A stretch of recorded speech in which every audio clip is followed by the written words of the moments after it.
Good morning, my beautiful diamonds. Today it is April 23rd. It's Tuesday. Today I want to, our topic for discussion, I want us to talk about taking care of yourself in relationships. I have someone here who quoted something and I found it to be very useful. I was your cure and you were my disease. I was saving you, but you were killing me. That's a codependent personality. Sometimes the wounds of the soul result from bad choices people around us make or have made. As Jesus Christ heals your soul, you may notice that certain relationships in your life are changing. You may sense a need for space in a relationship with someone you feel very close to.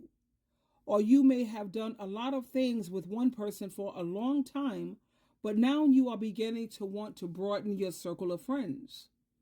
You may have been someone's go-to person in every situation, but you are starting to feel he or she is asking too much from you.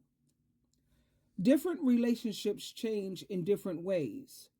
And when Jesus changes you, which is what happens when your soul is healed and strengthened, do not be surprised if some of your relationships need to change too. Many people in the world today need help. If we love them, we want to help them, and we are often willing to spend time, effort, and money to do whatever we can for them.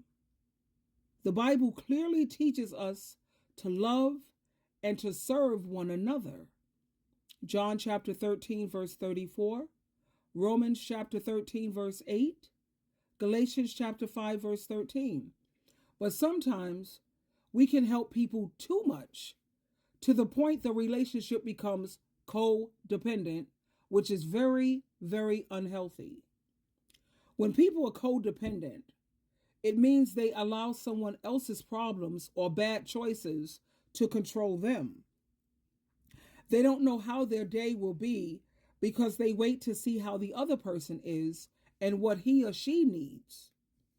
If we allow ourselves to be in a codependent relationship, we are enabling another person's bad or unhealthy behavior. We are not truly loving that person or allowing him or her to grow and mature.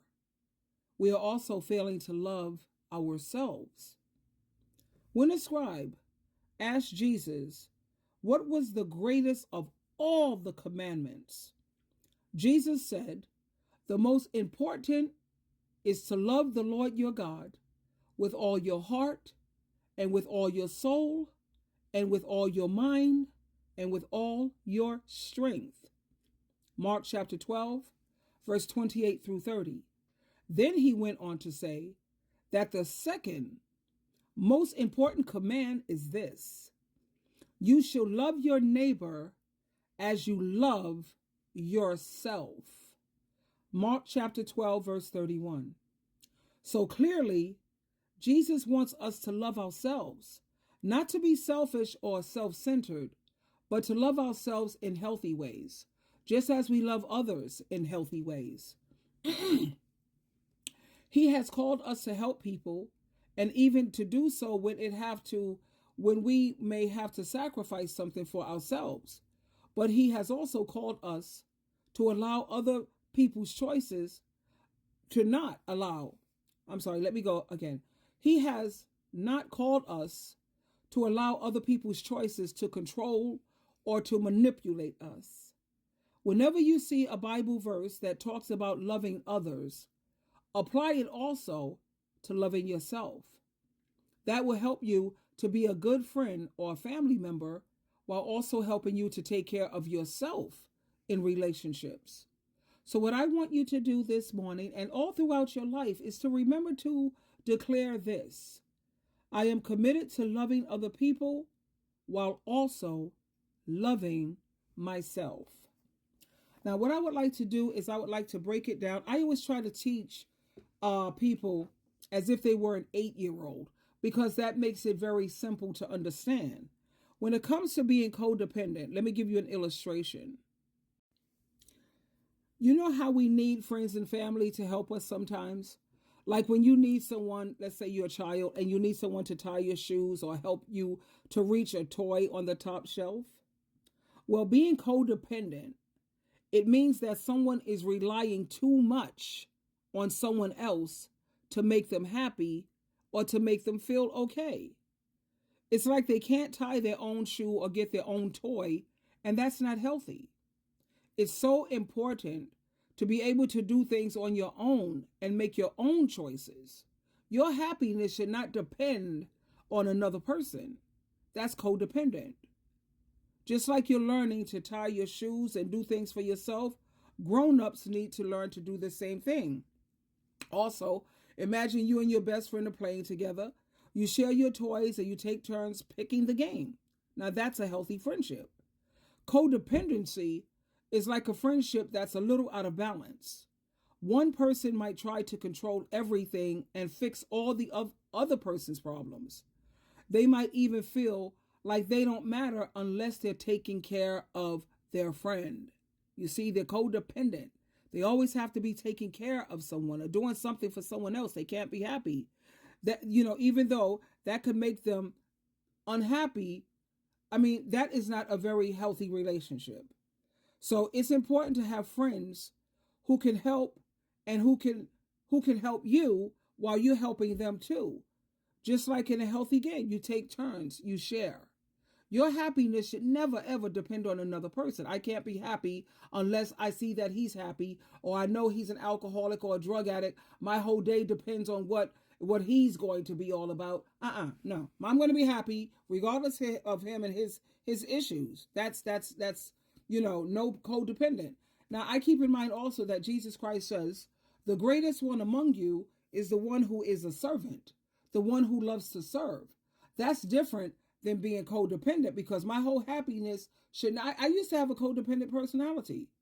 Like when I was married, I would get up. The first thing in the morning is, what can I do to make my husband's day good? What can I do this day to make his life better? Which is healthy if he was doing the same for me. But his objective was not, what can I do to make my wife's life easier today? What can I do today to make my wife's life happier and easier? See, I was thinking that way, but he wasn't. So that wasn't healthy. That was not a fair exchange. And we used to have family meetings every Saturday so we could keep the air clear and to keep everything balanced. But I was doing all the work, and that's where it became unhealthy. I should have left a long time ago, but thank you, Jesus, I'm out of that. And now it's time for your power thought. I don't know if we have time for a power thought today, because let me see. Here we go, my darlings. I'm just saying, here's the thing, nobody gets everything. And so I'm just saying, before you start critically judging somebody and getting an attitude about them, try making a list of the good things and look at that. Whether it's your job, your boss, your friends, your spouse, your home. You can find something, I hate this about this house. Well, what do you like about the house? First of all, I've got one. I'm not living out on the street somewhere. And so we want to be careful about just critical, grumpy, gripey, selfish judgment. But it's true. And now for your questions for today. I had to cut it short because I'm running out of time. What did God create on the second day? Was it the sky, animals, or plants? What did God create on the third day? Was it plants, land, seas, or all of the above? And what did God create on the fourth day? Was it the celestial bodies, animals, or plants? So I gave you 3 for today, my darlings. Jehovah loves you, Jesus Christ loves you, and yes, I love you very much.